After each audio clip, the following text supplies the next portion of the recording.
Mais celui qui est intègre, il va dire « Je suis tombé, c'est de ma faute et je demande pardon ». Voilà l'intégrité. Dieu a des plans pour nous qui vont au-delà de ce que nous, on peut imaginer. Et l'un des théologiens m'avait dit « Mais en fait, Dieu sauvera tout le monde. Tout le monde sera sauvé. » Et moi, je lui avais dit « Même ceux qui n'ont pas envie ».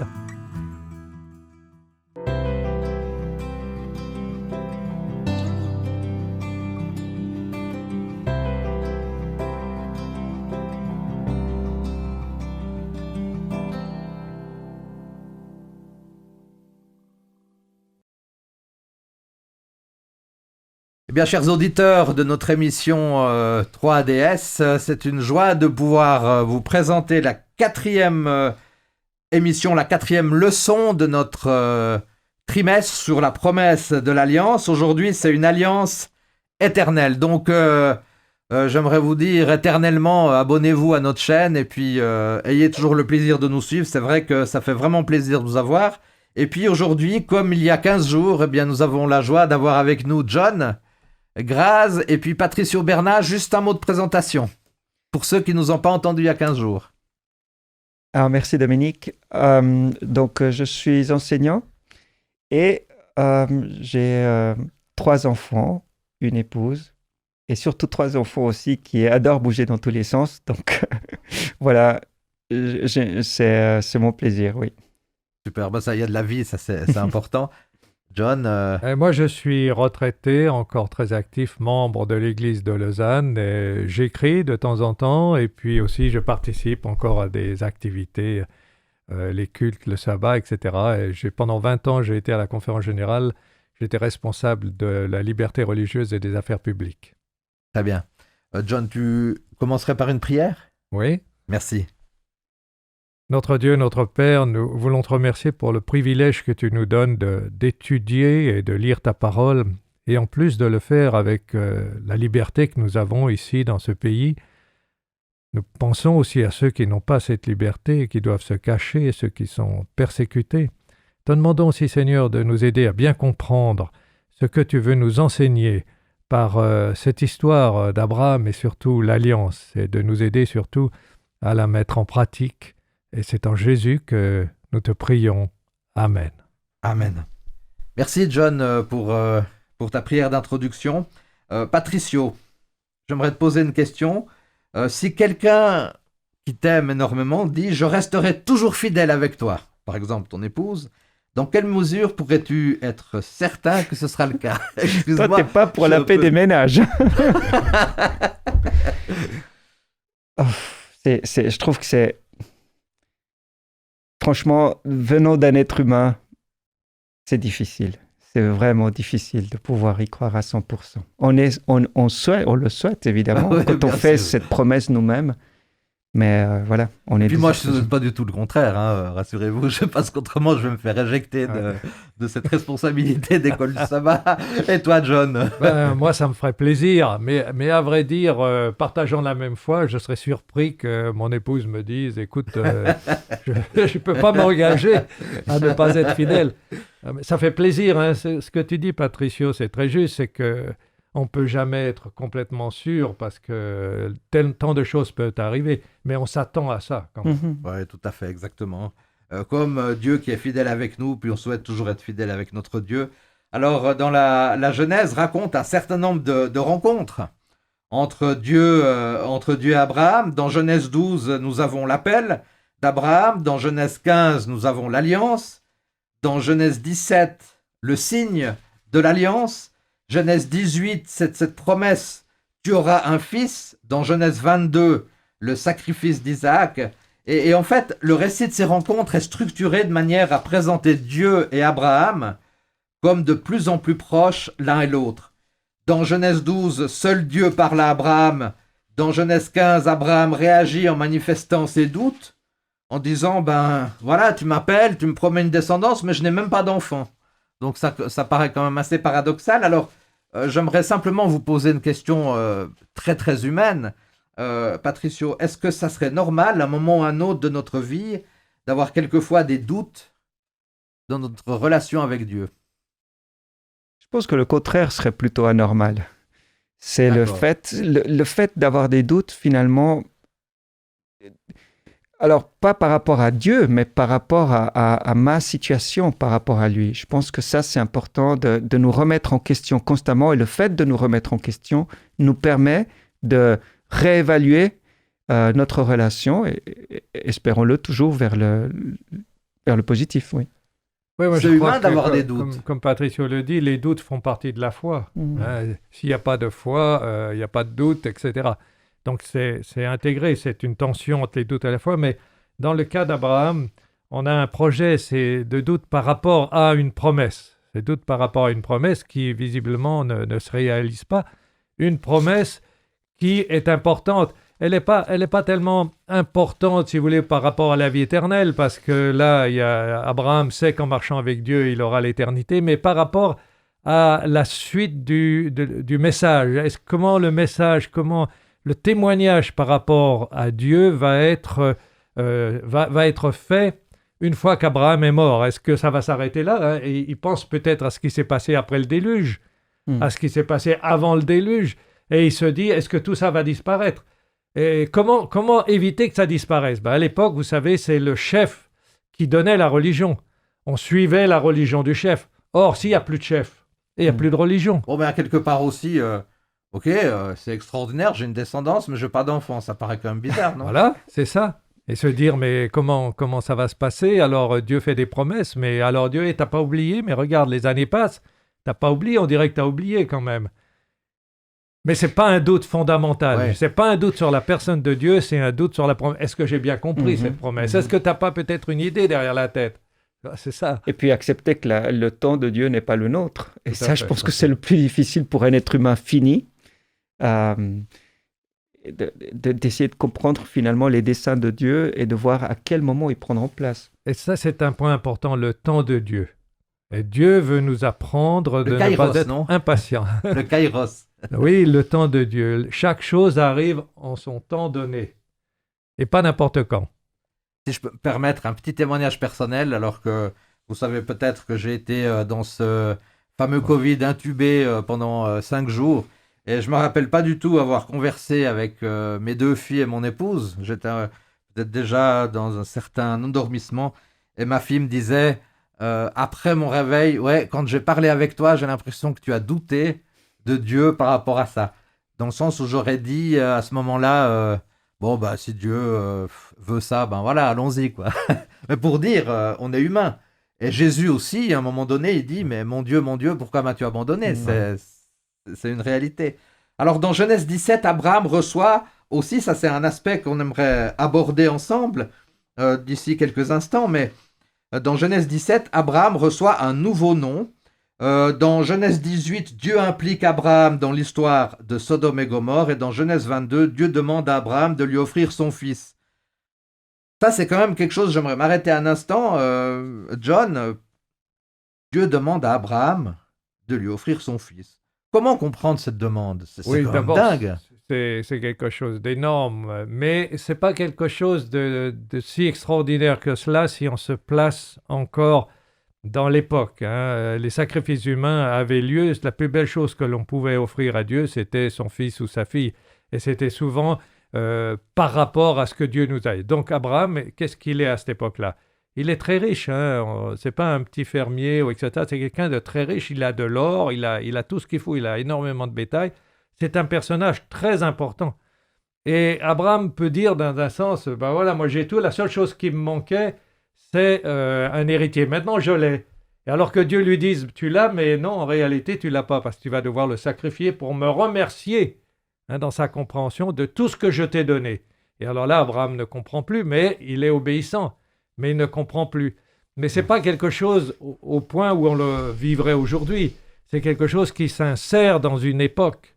D'accord. Mais attends, moi, je suis quand même surpris, parce que, oui, il y a un contexte, certes, mais d'un autre côté, que tu aies un enfant ou que tu en aies 10, moi, c'est une histoire qui m'a toujours impressionné. Comment est-ce que Abraham va dire, OK, je suis ce que Dieu m'ordonne, j'obéis. Enfin, il devait avoir une foi, une relation avec Dieu tellement immense pour qu'il dise à un moment donné, Dieu a donné, alors que c'était vraiment, avec Sarah, c'était quelque chose, projet impossible. Et tout d'un coup, maintenant, il me demande de le sacrifier. Alors, bien sûr, il y a un contexte et c'était naturel. Peut-être que c'est justement dans ce sens-là pour qu'il soit universel, mais là, moi, ça m'impressionne. Est-ce que dans cette demande, Abraham n'était pas persuadé que si vraiment Dieu allait jusqu'au bout de cet acte, il allait le ressusciter après? Ah, c'est possible. Hein. Moi, je crois qu'il avait confiance en Dieu. Il me semble qu'il y a un autre texte chez l'apôtre Paul qui évoque. Et comme dit Patricio, la relation avec Abraham et Dieu est tellement forte qu'Abraham se dit, si Dieu demande, il y a une raison. Mais il y a aussi le fait que, tu vois, il faut peut-être un peu dépasser ce cadre. Le récit est important parce qu'il va établir clairement que pour les enfants de Dieu, le sacrifice humain est inacceptable. Et ça ne vient pas de quelqu'un, de Moïse, etc. Ça vient de Dieu. Dieu a dit non. Alors, comment est-ce qu'on peut se rappeler cela? Eh bien, par une histoire, par cette histoire. Si un jour quelqu'un vous dit ou va être tenté de sacrifier son enfant, l'histoire d'Abraham va tout de suite venir à l'esprit. Dieu n'a pas permis. Donc, Dieu n'est pas en faveur des sacrifices humains. Tout à fait. Alors, absolument. Bien sûr que c'est très clair. Ce que je voulais souligner, c'était le fait qu'au moment où Abraham va sacrifier son fils, son bras est arrêté par un ange. Mais lui, dans sa tête, il avait déjà fait le sacrifice. Il était prêt à le faire, d'aller jusqu'au bout.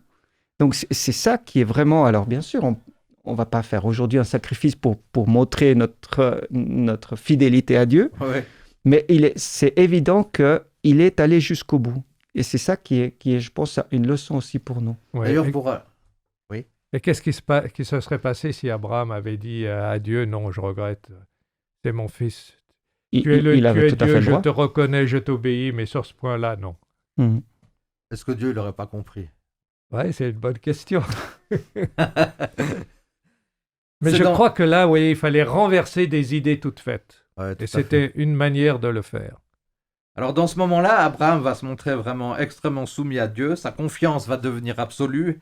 Dans ce processus, Genèse 17 semble à quelque part représenter aussi un point de bascule dans la relation entre Dieu et Abraham. Abraham, d'ailleurs, va y recevoir un nouveau nom, autrement dit une nouvelle identité. Et la nouvelle identité présente une caractéristique extérieure, à savoir la circoncision. Moi, j'aimerais t'entendre, Patricio, sur le nouveau nom. Est-ce qu'on peut dire que vraiment le nom avait une portée quand même très puissante? Alors oui, effectivement, et non seulement à l'époque, puisqu'il définissait le caractère que l'on souhaitait donner à la descendance, mais encore aujourd'hui, je suis sûr que mes parents se sont posé la question. En tout cas, moi, j'ai pris du temps pour choisir le prénom de mon fils, parce qu'on souhaite justement que cela puisse lui être propre, l'accompagner. Et effectivement, le nom avait et a toujours été signe de l'identité, du caractère de la personne, oui. Et le signe extérieur, John, c'était la circoncision. Il y a quand même là quelque chose de très profond. Oui, juste 2 mots pour le nom. C'était encore plus qu'aujourd'hui parce qu'il y avait tout cet aspect un peu magique qui était derrière les noms. Et puis aussi, il ne faut pas oublier que la puissance du nom. Hein. Jacob, par exemple, tricheur, si on... Il y a quelqu'un qui s'entend « Hé, tricheur, viens manger, tricheur, t'as bien fait tes devoirs », ça commence par vous perturber. Après, vous pouvez comment... Donc, Dieu, à un moment donné, change de nom. Abraham devient le père d'une nation nombreuse. Donc, la promesse est là. Elle est identifiée par Abraham. Sarai, qui veut dire noble, devient Sarah, princesse. Ouais. Donc, aujourd'hui, bonjour, princesse, comment ça va? Tu as bien dormi, princesse? Ça fait quand même quelque chose. Donc, il ne faut pas minimiser juste l'aspect symbolique du nom et l'aspect répétitif du nom. Et ensuite, la circoncision, l'alliance avec Noé, c'était le signe extérieur. On regarde et on voit. Eh bien, la circoncision, c'est le signe intérieur. Il fait partie de la personne. On ne peut pas s'en détacher. On se souvient quotidiennement de l'alliance. C'est quand même extraordinaire. On pourrait lire dans le livre de la Genèse, au chapitre 17, versets 1 à 8. Genèse, chapitre 17, versets 1 à 8. Tu veux nous lire ça, Patricio? Oui. Lorsqu'Abraham fut âgé de 99 ans, l'Éternel lui dit « Je suis le Dieu Tout-Puissant. Marche devant ma face et sois intègre. J'établirai mon alliance avec toi et je te multiplierai à l'extrême. » Abraham tomba face contre terre et Dieu lui parla en ces termes. Pour moi, voici mon alliance avec toi. Tu deviendras le père d'une foule de nations. On ne t'appellera plus du nom d'Abraham, mais ton nom sera Abraham, car je te rends père d'une foule de nations. Je te rendrai extrêmement fécond. Je ferai naître de toi des nations, et des rois sortiront de toi. Merci beaucoup. Alors, au verset premier, moi j'aimerais noter quelque chose ici. Quand Abraham a eu 99 ans, l'Éternel lui apparaît et lui dit: Je suis le Dieu Tout-Puissant, conduis ta vie sous mon regard et comporte-toi de manière irréprochable. John, c'est pas un peu tard là cette alliance à 99 ans? Je sais pas, on n'aurait pas pu la faire un peu avant? Oui, oui. C'est un peu les fiançailles avant, et puis le mariage arrive après quelque temps. Mais je pense que l'alliance, elle est de facto depuis l'appel d'Abraham. Il y a la promesse déjà dès l'origine, hein, puis après il y a la relation quotidienne, et à un moment donné, il y a une progression dans les relations. À un moment donné, on se dit, maintenant, on va essayer de fixer les choses. Hein, on va passer, on va faire une alliance, comme ça c'est bien connu, c'est clair, il y a les tenants, les aboutissants, les conditions, et que ça doit être clair pour chacun. Et maintenant, tu as encore la possibilité, si tu veux pas, de dire non, je ne marche pas. Mais si tu veux, alors tu t'engages encore un peu plus. C'est intéressant, il y a quand même eu 13 années qui ont passé à travers ce moment-là, 13 années qui ont passé depuis la naissance d'Ismaël. Et puis dans ce texte, on nous parle, parce qu'il faut savoir aussi dans la Bible qu'il y a eu plusieurs noms pour Dieu. Hein. Autant on parle des changements de noms, Abraham, Sarah, etc. Mais il y a eu plusieurs noms pour Dieu. Et là, on a un nom intéressant, El Shaddai, qui signifie le Dieu Tout-Puissant. Dieu Tout-Puissant. Ça. Pourquoi est-ce que c'est le nom du Dieu Tout-Puissant qui intervient à ce moment-là, selon toi, John?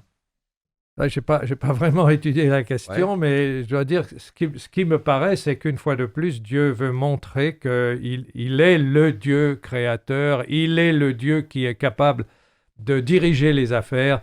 Donc Abraham, n'aie pas peur, ton destin, il est dans mes mains, et c'est moi qui vais faire en sorte que la promesse se réalise. Il semblerait aussi, selon quelques commentaires, j'aimerais t'entendre Patricio, que le nom El Shaddai, Dieu Tout-Puissant, soit peut-être en contraste avec la faiblesse humaine. Est-ce qu'on pourrait se dire, dans le fond, il y a le Dieu Tout-Puissant, il y a ses enfants, puis il y a quand même une différence entre... J'imagine Dieu qui se présente et qui dit « Je suis Dieu le faible ». Abraham lui-même, il aurait pas compris, il n'aurait pas accepté d'entrer dans son projet. Donc Dieu se montre, se présente comme étant capable de réaliser cette promesse qu'il a aussi pour Abraham. Et je pense que c'est pour cela qu'il prend ce nom-là à ce moment-là. John, c'est incroyable parce qu'à chaque alliance, on a l'impression dans le texte biblique qu'on a un autre nom pour Dieu. Oui, mais là, par exemple, pour revenir encore avec le Dieu Tout-Puissant, l'alliance, qu'est-ce qui va donner l'importance de l'alliance? Oui, c'est qui fait partie de l'alliance. Alors si, comme tu disais, celui qui représente Dieu, il n'a aucun effet, le Dieu sans pouvoir, l'alliance, elle ne tient pas debout. Le Dieu sans pouvoir, alors... Oui, bien sûr. C'est comme deux pays qui font alliance. Deux pays font alliance, en général, c'est généralement pour se protéger éventuellement d'un troisième. Vous allez faire alliance avec un pays qui n'a aucun pouvoir. Ça ne vous protège pas. L'alliance est inutile. Donc chacun dans une alliance doit recevoir quelque chose. Et le garant de l'alliance, c'est évidemment le plus puissant, le garant de l'alliance. Oui, alors on est d'accord, c'est le plus puissant, on est d'accord, ça c'est Abraham. Mais après, lorsque Dieu s'est adressé à Noé, on a Elohim, celui qui a créé les cieux et la terre. Alors, il y a de nouveau... Bon, on pourrait se dire c'est assez proche. C'est des contextes différents. Je crois que comme puissance, celui qui est capable de créer les cieux et la terre, alors on ne discute pas de sa puissance. Moi, je me dis, on n'aurait pas eu besoin d'avoir deux. Oui, je trouve que El Shaddai et Elohim sont tellement proches dans la signification à quelque part. Hein. Alors, il faut certainement voir par rapport au contexte et aussi aux autres dieux, comment on appelait les autres dieux. C'est ça, exactement. Alors, au Sinaï, Dieu va se présenter comme l'Éternel. Encore une fois, on a un autre nom, c'est Yahvé, le Dieu d'alliance avec Israël. Et ce nom, il apparaît 6828 fois dans l'Ancien Testament. C'est impressionnant quand même. Hein. Vous imaginez 6828 fois, ça signifie Yahvé, Dieu qui existe par lui-même, contrairement aux dieux païens. Alors ça, c'est intéressant parce qu'on voit, Patricio, l'idée que Voilà, il y a vraiment une différence entre le Dieu créateur et toutes ces divinités, quoi. Alors, moi, ce qui me surprend effectivement, on en parlait précédemment, ce dieu, c'était de la culture Galimèque, tu disais tout à l'heure, dans cette culture par rapport au déluge. Gilgamesh. Ilgamesh, c'est Ouais. ça. Et comment les dieux sont présentés, qui sont finalement presque comme dans leur réaction, ils se fâchent Ils se avec les disputent, êtres humains, ils se fâchent, ils veulent disputent. pas Alors voilà, travailler. c'est comme si c'était un petit peu Ils des veulent pas hommes quelque part, travailler. avec des pouvoirs. Mais là, Dieu, non.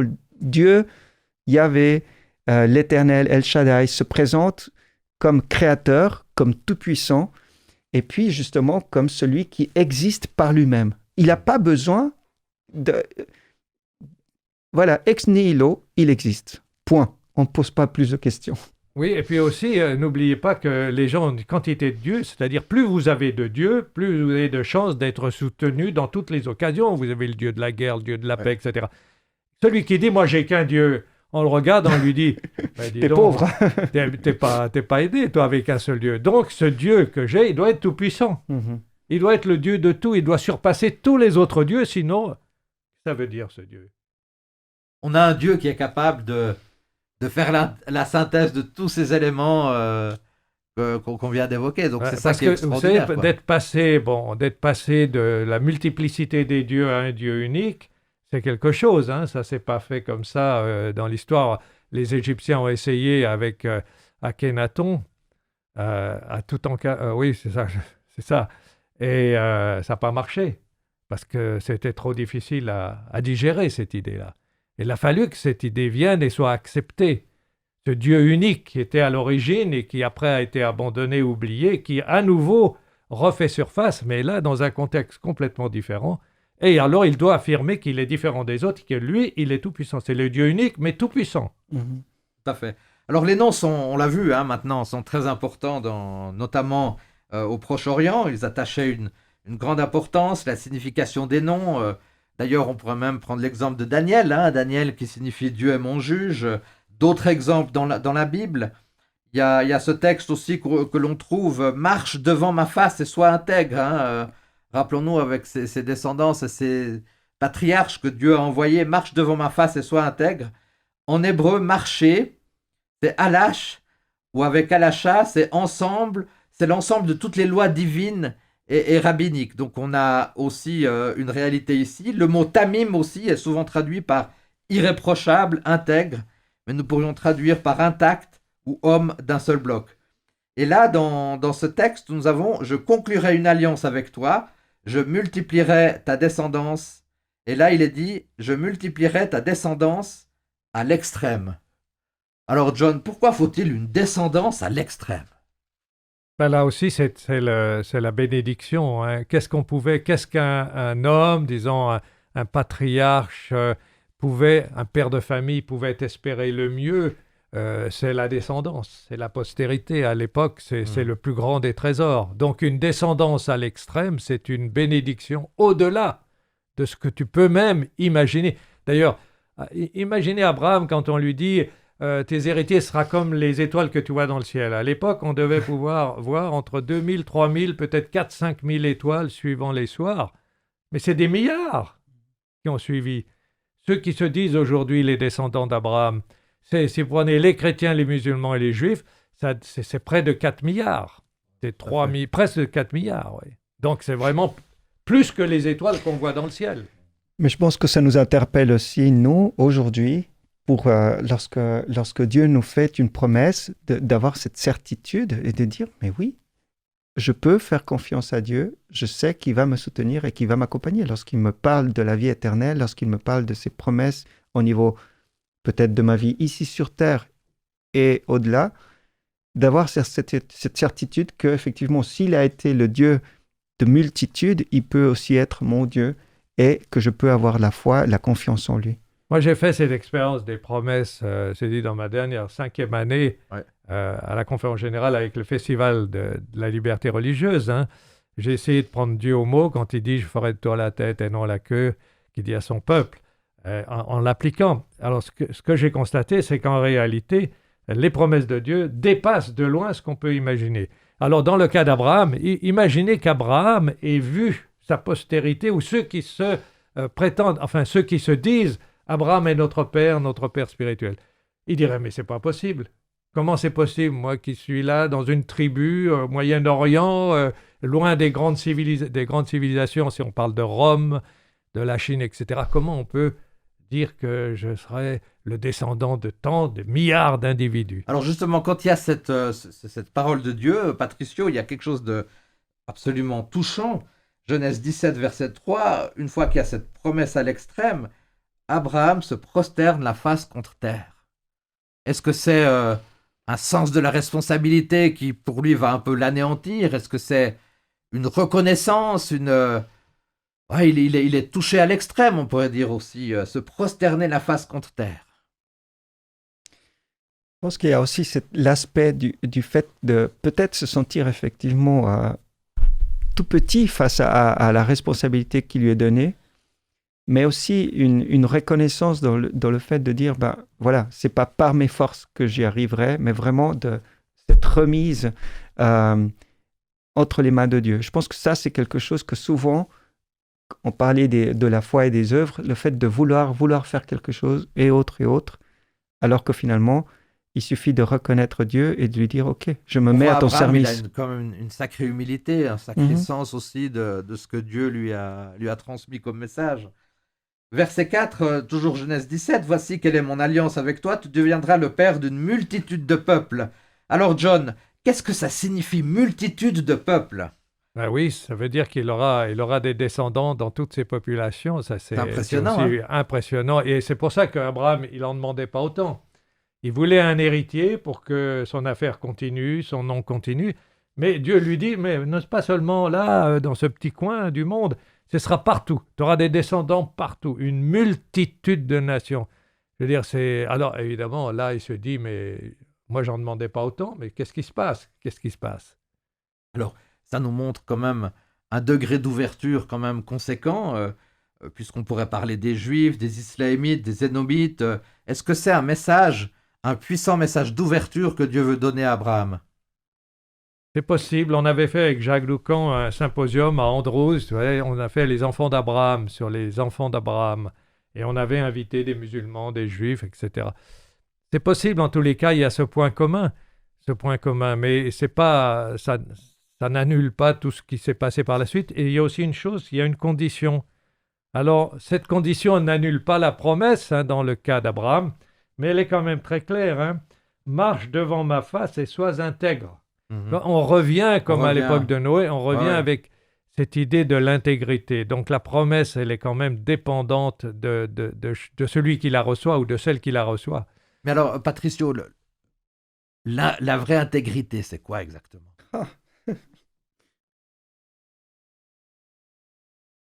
Moi, je pense que, en tout cas, en ce qui me concerne, je dirais le fait d'être fidèle par rapport à ce que...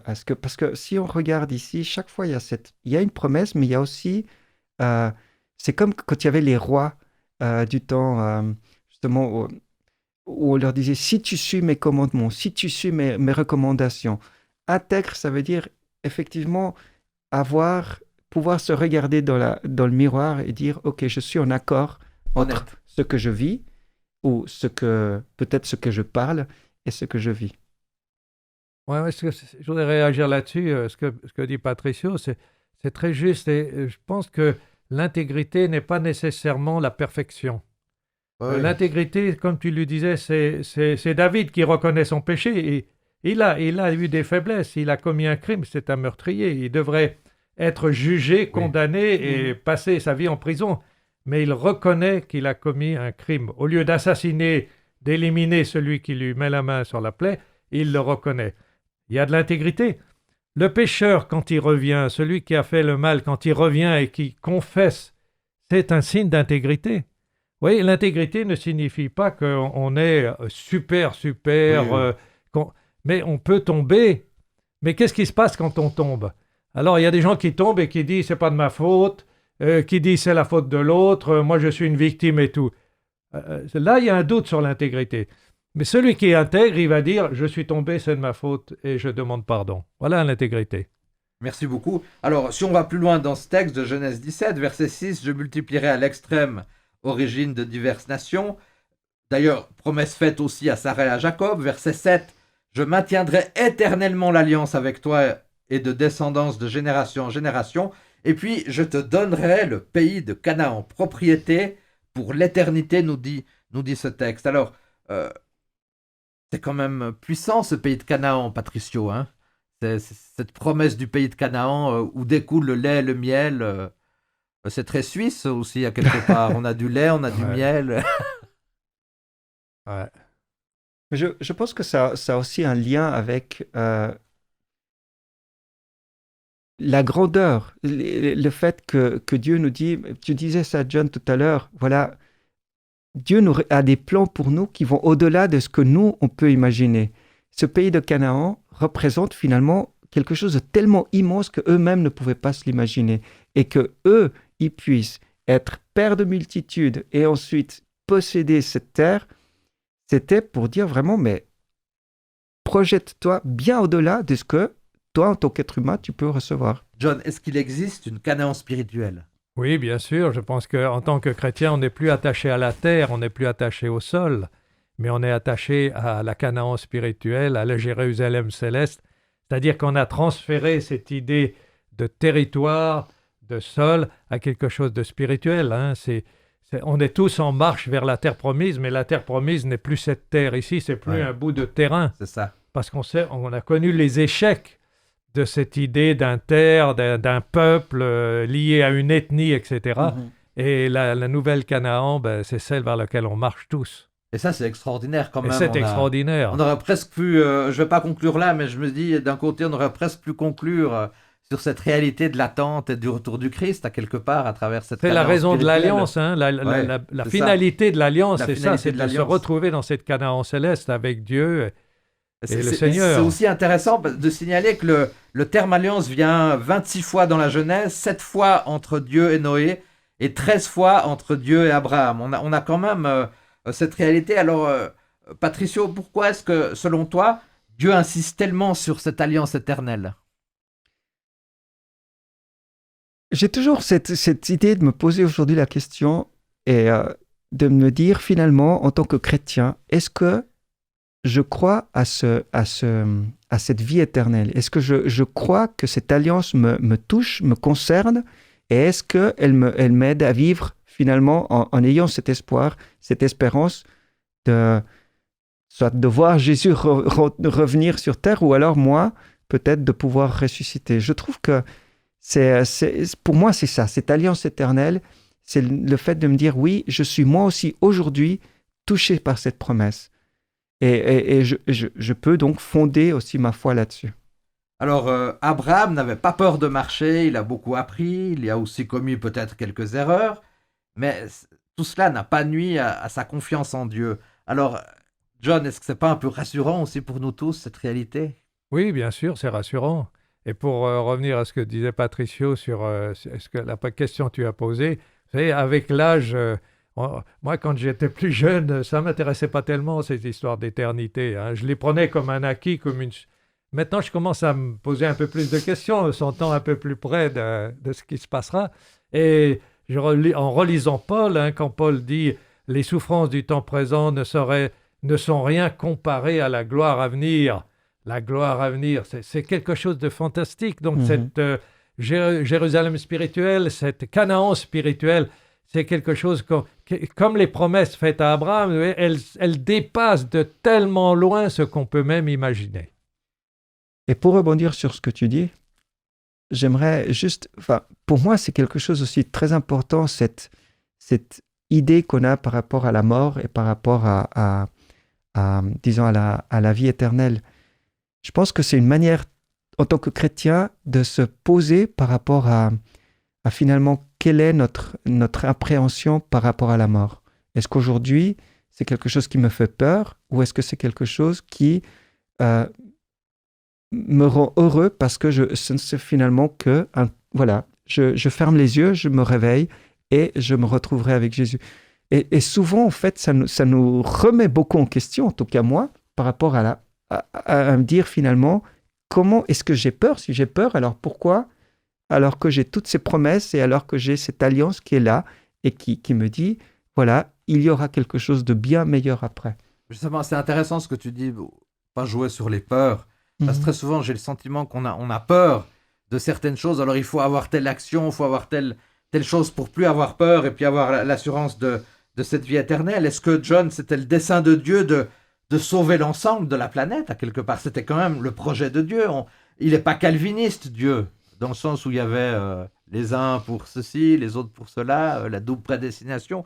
Il y avait quand même le plan de Dieu de sauver l'humanité. Oui, je pense que Dieu veut sauver tout le monde. Hein. Le plan de Dieu, c'est de sauver tout le monde, mais il ne peut pas sauver ceux qui ne veulent pas être sauvés. C'est-à-dire que Dieu respecte la liberté de choix, mais il donne tellement d'avertissements, alors on revient à Noé. Hein, les gens, pendant un siècle, pendant 100 ans, ils ont eu de quoi réfléchir, mais vous ne pouvez pas aller contre la volonté de Dieu. C'était dans un dialogue qu'on avait avec des théologiens réformés, presbytériens aux États-Unis, et j'avais posé la question sur la prédestination. J'avais dit, et l'un des théologiens m'avait dit, mais en fait, Dieu sauvera tout le monde. Tout le monde sera sauvé. Et moi, je lui avais dit, même ceux qui n'ont pas envie, il y a des gens qui n'ont pas envie de passer leur vie dans l'éternité. Alors, surtout si on dit on chantera des beaux cantiques et tout, je préfère aller ailleurs, mourir simplement. Il y a des gens qui n'auront jamais envie de passer leur éternité avec Dieu. Non, alors faut les sauver de force. Non, je pense que c'est le libre choix. Il n'y a pas de mal à dire non, moi je m'arrête là, j'ai pas envie de continuer, c'est tout. Votre compagnie ne m'intéresse pas, j'arrête, laissez-moi tranquille. Et Dieu laisse libre. Hein. Et voilà, c'est tout à fait. J'aimerais qu'on lise encore. Patricio, tu veux nous prendre dans l'Apocalypse au chapitre 14, versets 6 et 7? Oui, alors. Je vis un autre ange qui volait au milieu du ciel. Il avait un évangile éternel pour l'annoncer aux habitants de la terre, à toute nation, tribu, langue et peuple. Il disait d'une voix forte, « Craignez Dieu et donnez-lui gloire, car l'heure de son jugement est venue, et prosternez-vous devant lui, devant celui qui a fait le ciel, la terre, la mer et les sources d'eau. » Tout à l'heure, Patricio, tu as évoqué le fait que, par rapport aux peurs, ici, je rappelle juste que le craignez Dieu et donnez-lui gloire, la crainte de Dieu, c'est pas la peur. Non, absolument. Mais c'est le respect. Donc, est-ce que tu aurais un commentaire sur ce texte extraordinaire? On parlait tout à l'heure de ce message qui est universel, qui est vraiment destiné à tous. Cet évangile éternel, pour l'annoncer aux habitants de la terre, à toute nation, tribu, langue et peuple, c'est aussi Dieu n'a pas besoin, disons, de nous en tant qu'êtres humains, parce que finalement, on est bien petits, mais il veut nous faire part de cette propagation de l'évangile. Et je pense que c'est à nous, à ce moment-là, de nous mettre à sa disposition pour que, précisément, beaucoup puissent être présents le jour où il reviendra. Oui, je crois qu'il y a deux dimensions dans la foi chrétienne. Il y a la dimension terrestre, donc il faut accomplir notre mission, faire ce que l'on a à faire, c'est peut-être les heures, voilà, pendant qu'on est sur Terre, sans oublier la deuxième dimension, c'est la dimension spirituelle et la dimension éternelle. Et là, le grand danger, parfois, c'est qu'on est tellement absorbé par les choses de la terre qu'on oublie cette dimension extraordinaire. Et quand vous lisez l'apôtre Paul ou les autres apôtres, ils font des choses, ils sont actifs, mais ils ont sans cesse cette idée, on est en marche vers l'éternité. Si on enlève l'idée de l'éternité, le christianisme devient qu'une philosophie. C'est d'ailleurs pourquoi, dans les églises où on ne prêche plus justement cette dimension de l'éternité, etc., les gens se disent, mais alors la prochaine fois, je vais aller à l'université pour écouter un bon discours. Pourquoi venir à l'église? Et ça, il faut conjuguer les deux aspects. Et l'éternité, c'est tellement puissant que si on savait ce que c'était, on aurait envie de partir tout de suite, comme dit l'apôtre Paul. Hein. Il serait avantageux que je m'en aille maintenant. Ouais. Alors c'est pour ça que Dieu ne nous donne pas trop d'explications sur ce qui nous attend, parce qu'on dirait, bon, stop, moi j'arrête. Oui, puis c'est la foi après, il y a la dynamique de la foi. Hein. Et oui. Alors, chers auditeurs, John, Patricio, j'aimerais terminer par une petite histoire juive en fait, puisqu'on a abordé ces réalités aussi du texte hébraïque. Un jour, un alpiniste grimpe au sommet de la montagne enneigée et soudain il trébuche, la corde se déroule et finalement se casse. Notre alpiniste s'accroche alors au bout de ses doigts sur une plateforme glissante au-dessus d'un gouffre d'à peu près 1000 mètres. Il essaye de se rattraper en vain. C'est alors qu'il appelle au secours, en chuchotant, bien évidemment, de peur de déclencher une avalanche. Y a-t-il quelqu'un? Le silence répond. Alors il crie plus fort. Est-ce qu'il y a quelqu'un? C'est alors qu'une voix puissante répond. Oui, je suis là, Dieu. L'alpiniste est encouragé, il s'attend à que quelque chose se passe, mais sa prise se fait de plus en plus faible. De nouveau, la voix se fait attendre. Aie confiance, mon fils. Lâche la prise, je vais t'envoyer 2 anges puissants qui te transporteront au sol. L'alpiniste jette alors un regard terrifié sur le gouffre. Il est complètement désespéré. Il appelle à nouveau. Y a-t-il quelqu'un d'autre? Aujourd'hui, chers amis, chers auditeurs, tel cet alpiniste, nous nous accrochons quelquefois désespérément à la plateforme glissante. Il est devenu difficile de croire en Dieu, même s'il répond, et pourtant, Dieu est là, il n'y a personne d'autre. Je crois que c'est ça l'alliance, n'est-ce pas? Oui, tout à fait. C'est ça l'alliance, Dieu est là, quelles que soient les circonstances. John, Patricio, un grand merci d'avoir été là pour ces 2 émissions, il y a de cela 15 jours et aujourd'hui même. Rendez-vous donc la semaine prochaine pour ce premier sabbat du mois de mai et avec le thème Les enfants de la promesse, avec une nouvelle équipe aussi qu'on aura autour de cette table. On se réjouit déjà et merci infiniment de votre participation. Chers auditeurs, abonnez-vous, continuez à nous suivre. Bye bye.